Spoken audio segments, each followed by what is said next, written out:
السلام علیکم ورحمۃ اللہ وبرکاتہ۔ بسم اللہ الرحمن الرحیم۔ ایک انگریز تاجر کی واکنگ مسجد میں آمد و رفت تھی۔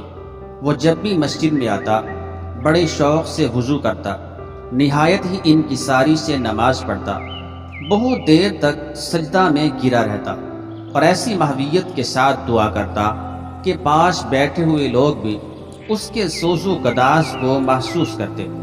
ایک دن مسجد کے امام صاحب نے پوچھا، آپ کے قبول اسلام کا سبب کیا ہے؟ انگریز نے جواب دیا، نماز کا جادو، یعنی نماز کی کشش۔ امام صاحب نے پوچھا، مگر نماز تو آپ نے قبول اسلام کے بعد پڑھی ہوگی؟ اس نے جواب دیا، نہیں، میری نماز پہلے تھی اور قبول اسلام بعد میں ہوا۔ امام صاحب نے پھر کہا، یہ بڑی عجیب بات ہے، میں سمجھ نہ سکا، ذرا تفصیل سے آپ بتانا چاہیں گے کہ اسلام سے پہلے نماز تک آپ کی رسائی کیسے ہوئی؟ اس پر اس انگریز نے کہا، امام صاحب، میرے قبول اسلام کا واقعہ یقیناً بڑا عجیب ہے۔ وہ اس طرح کہ 1912 سے میں مشرقی افریقہ کے برطانوی علاقہ کینیا میں آباد ہوا اور وہاں میری بہت تجارت ہے۔ مذہبی اعتبار سے میں پروٹسٹنٹ عیسائی تھا اور اپنے عقیدے میں بہت سخت تھا۔ میری روح حضرت عیسیٰ علیہ السلام کے پیغام پر حد درجہ مطمئن تھی۔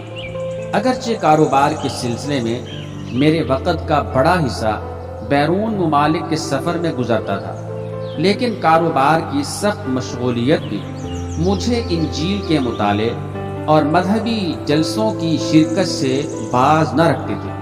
انجیل کا ایک نسخہ ہر وقت میرے ساتھ ہوتا تھا اور میرا اعتقاد تھا کہ میری روح کا زیور یہی ہے۔ امام صاحب، اس دوران مجھے مصر جانے کا اتفاق ہوا اور وہاں پہلی مرتبہ میں نے اسلام کی تاریخی شوکتوں کی سیاحت کی۔ میں نے دریائے نیل دیکھ کر فرعون کی پوزیشن بھی اور حضرت موسیٰ علیہ السلام کے واقعے کی حقیقی صورت سے بھی آگاہ ہوا۔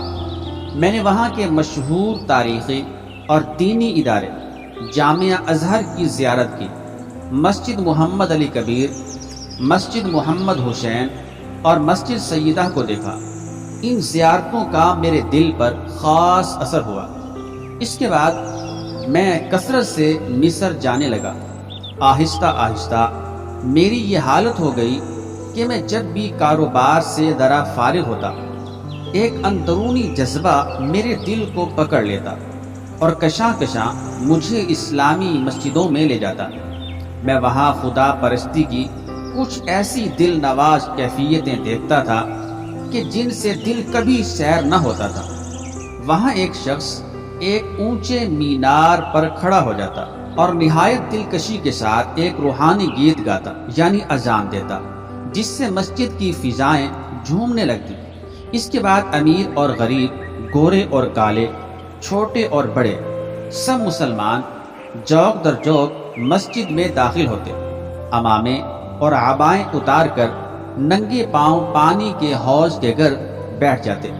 پھر یہ لوگ اپنا ہاتھ منہ کئی مرتبہ دھو کے صاف اور اجلا کر لیتے۔ اس کے بعد سب لوگ حوض سے اٹھتے، کپڑے پہنتے اور قطاریں بنا کر مسجد کے دالان میں بڑی محبت سے بیٹھ جاتے۔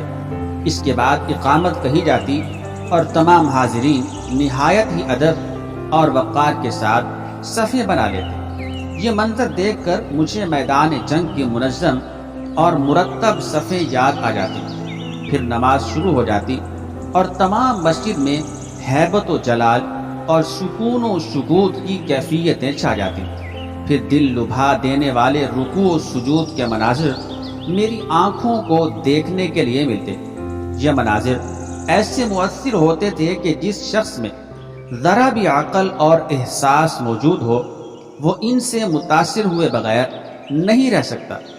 دیکھنے والے کو اللہ تعالیٰ کی شان نظر آتی تھی اور انسان محسوس کرتا تھا کہ گویا میں اس دنیا سے بلند ہو کر کسی دوسرے عالم میں کھنچا چلا جا رہا ہوں۔ سچ پوچھیے، نماز کی دلکشی اور جاذبیت کا اثر گویا جادو کی طرح میرے دل پر اثر انداز ہو رہا تھا، اور نماز کے عمل کی خوشنمائی نے میرے دل کو جیت لیا۔ سجدہ ریز ہونے نے میری فطرت کو زیر کر لیا۔ جب وہ حوض کے کنارے بیٹھتے تو مجھے حسرت ہوتی کہ اے کاش میں ان کے ساتھ شامل ہو سکتا۔ جب وہ قطاریں باندھتے تو میں خیال کرنے لگتا، اے کاش میں بھی دوڑ کر ان کے ساتھ مل جاؤں۔ جب وہ سجدے میں گرتے تو میرا دل بیٹھ جاتا کہ میں ان کے ساتھ کیوں شامل نہیں۔ میں مسجد میں خوشی کے ساتھ داخل ہوتا تھا، لیکن جب نماز کے بعد واپس لوٹتا تو محسوس کرتا تھا کہ گویا دوسروں کے دامن مراد پھولوں سے بھرے ہیں اور میرا دامن خالی ہے۔ اسلام نے نماز کی خوشنمائی کی راہ سے مجھ پر حملہ کیا اور مجھ پر اسلام کا عمل تسخیر شروع ہو گیا۔ نماز کے دل گداز نظارے اور اسلامی عبادت کی روح پرور کیفیتیں مجھ میں اسلام کی کشش بھرنے لگی، اور میرے آبائی عقائد میں ضعف آنا شروع ہو گیا، کمزوری آنا شروع ہو گئی۔ میں اکثر دل کے چین کو شکوک کے کانٹوں سے پاک کرنے کی کوشش کرتا تھا، لیکن میری یہ تمام کوششیں بیکار تھیں۔ مجھ پر حضرت محمد صلی اللہ علیہ وآلہ وسلم کے دینی علوم کی خواہش غالب آ گئی، اور اب میں مطالعہ اسلام کے لیے بہت بے چین ہو گیا۔ میں اسلامی تعلیمات کا بڑے غور سے مطالعہ کرنے لگا۔ جس قدر میرا مطالعہ بڑھا، اسی قدر میرے شوق کا دامن پھیلتا چلا گیا۔ آخر میں نے یہ فیصلہ کیا کہ مجھے عربی زبان ضرور سیکھنی چاہیے۔ اس دھن میں کئی سال گزر گئے۔ جس قدر اسلام کے متعلق میری بحث و تحقیق کا سلسلہ بڑھتا چلا گیا، اسی قدر میری روحانی پیاس بڑھتی چلی گئی۔ آخرکار میں پوری طرح اسلام کی طرف مائل ہو گیا۔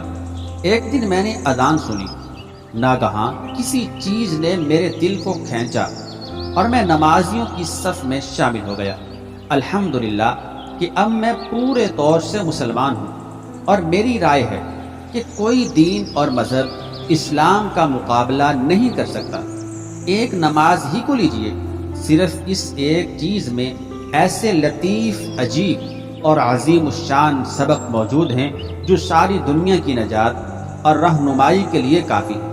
اس میں لطافت اور پاکیزگی ہے، اس میں غسل اور وضو کے پاکیزہ ضابطے ہیں، اس میں عجیب قسم کی ورزش ہے، اس میں اتحاد اور اجتماع ہے، اس میں مساوات اور ہمدردی ہے۔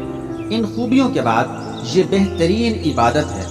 اس کے علاوہ نماز میں امام کی اطاعت اور اہل اسلام کے اجتماعی نظام کا راز بھی پوشیدہ ہے۔ باقی رہا بندے کا خدا سے راز و نیاز کا سلسلہ، تو یہ ایک ایسا کرشمہ ہے جسے ہم محسوس تو کر سکتے ہیں مگر بیان نہیں کر سکتے۔ دعا ہے کہ اللہ تعالی ہم سب کو پابندی سے نماز ادا کرنے کی توفیق عطا فرمائے۔ آمین ثم آمین۔